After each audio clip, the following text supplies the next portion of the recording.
Alright, hey guys, welcome back to another video, and today we received a very big patch in my opinion. A lot of great things. It's actually now 1.7.3. It looks like the devs have made the decision to change it to 1.8.0. If you guys don't know what that means, it pretty much means, the farther from the right you are in terms of the numbers, the more important the patch is. So for example, if we got 1.7.3, it will be kind of a minor patch because it will continue with the main changes of 1.7. Since they moved it to 1.8.0, it's like a new beginning in a way. It's a new major patch, and then you're going to see minor patches like 1.8.1, 1.8.2 until they decide to move on to 1.9. But what this means is there's a lot of good changes in this patch. I'm going to go over it fully in a video that's going to come out in a couple hours. But I wanted to make a kind of a quick video of my top 5 changes that I think is going to be very significant in 1.8. And like always, playlist down below, all up-to-date Bannerlord news, guides, and all of that. And like I said, in the next couple of hours, if you're watching this video as soon as it comes out, or if you're watching a day after, the video is probably already out. The patch review will be linked down below, either in the top comment or description. So go check that out.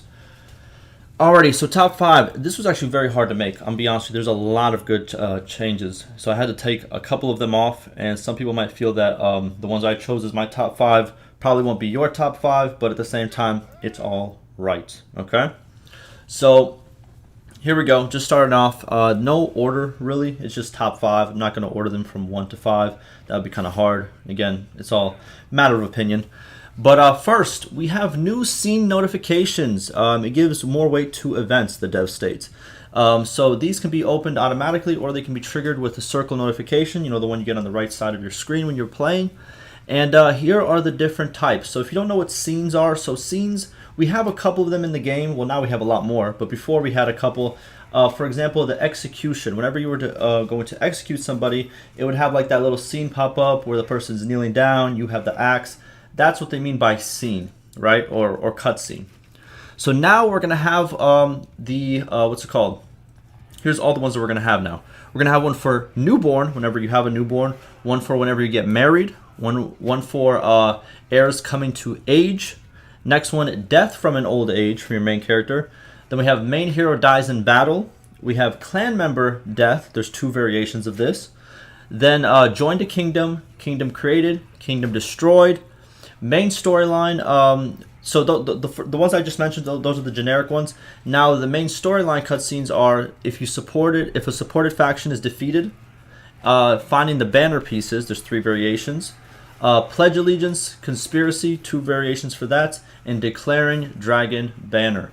Alrighty, so as you go through the main storyline, you will see all of these cutscenes. Well, not all of them, because some of them have different variations based on what you choose, but that's what you're going to see as you go through the main storyline. So that gives us a bunch. I would say, what is that?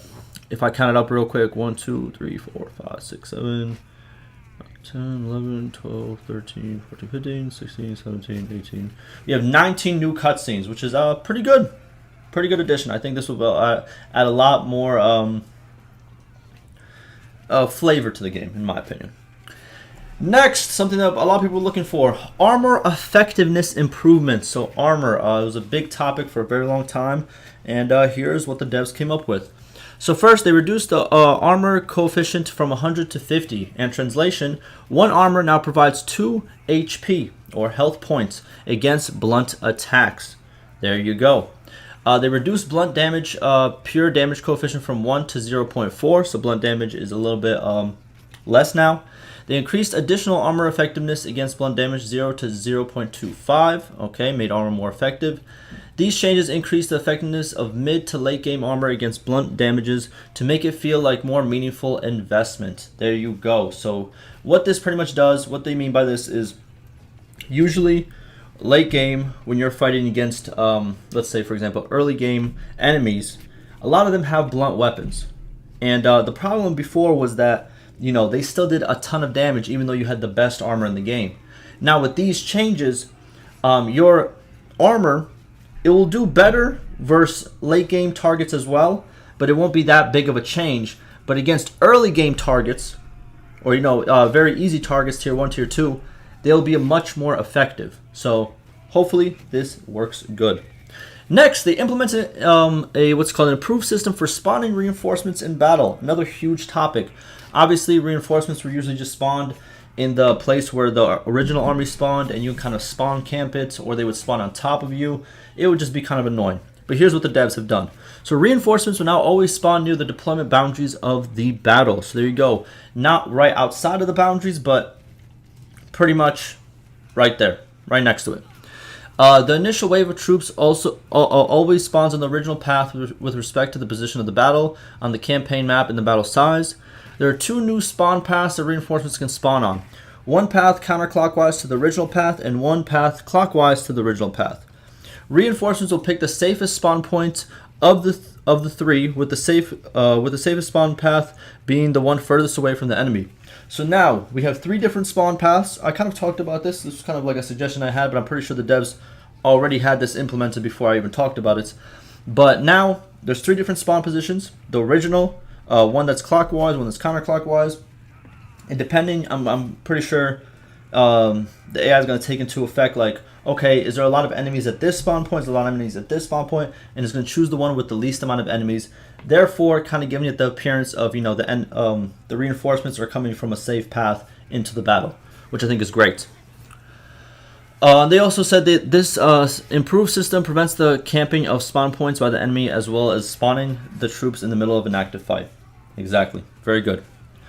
Next, we have, you can now reset your characters and companions' perk assignments through the Arena Master for a suitable price. The generic tavern NPCs can also point this out as a tip. Sensational. We can respec our perks. I think that's very good, especially for longer games. And yeah, very good. So I think that, like, you know, it's a very small change in my opinion, but I think it has huge implications on gameplay. Next, they improved clan management via the clan screen. So here's all the stuff you can do now with your clans. So you can now exchange the leader of a clan party. So if you don't like the leader, you can change them. You can now assign a new party leader for the clan party if the party leader has died. So you don't have to actually let the clan party die, all the troops just disappear. You can actually assign a new leader. Great. You can now recall a clan member to your party if they are staying in a settlement. So they can come back to you. Again, very good. You don't have to go search for them. They can come back to you. Now you can also send a clan member to stay at one of your towns or castles. Also very good. If you're, let's say, for example, in a war and you want some clans to stay as kind of like a defense, you can do that now as well. Or if you want to meet them somewhere, very good. Next, AI clans will also assign a party leader if the party leader has died and if there is no one available. There you go. So now they will not just die out, they will always try to assign, do their best to assign. And AI clans will change the party leaders if there is a better one available. So there's now promotions in a way, if you think about it. If the party leader is not doing a good job, they get another one. Cool. And then lastly, heroes will be teleported with some delay according to their distance from the teleportation target. So it'll be a little bit of teleportation, you know what I'm saying? Not completely immersive, but it's all right. Very good changes, in my opinion, to how clans work and how leaders of those clans work. I think it's very significant for both the AI and the player. Now, that pretty much does it. That is my top 5 that I think, you know, is there. Again, this was a hard top 5, and there's a ton of good changes, such as hero deaths in combat now being a thing, like main character. There's a lot of quest overhauls to how the information works, how all the stuff works. NPC overhauls, AI overhauls, caravan and workshop overhauls are going to be more successful now. Crafting overhauls of how you craft, how you unlock. There's so much in this patch. There is so much. I just try to pick the top 5. Like I said, there's a big patch review coming. It is on the way. Oh, there's like 30 new armors added. There's just so much. It's on the way. It's going to be done in a couple of hours. I just got to record all the gameplay for it. You know how it is. The script is already written. I'm very excited. I caught this one kind of like right as it came out. So, yeah, I have a lot of videos to make. Got a lot of work to do. And I got some time to make it. So, very excited. Let me know what you guys think of the top 5. What are your top 5? And let's go from there.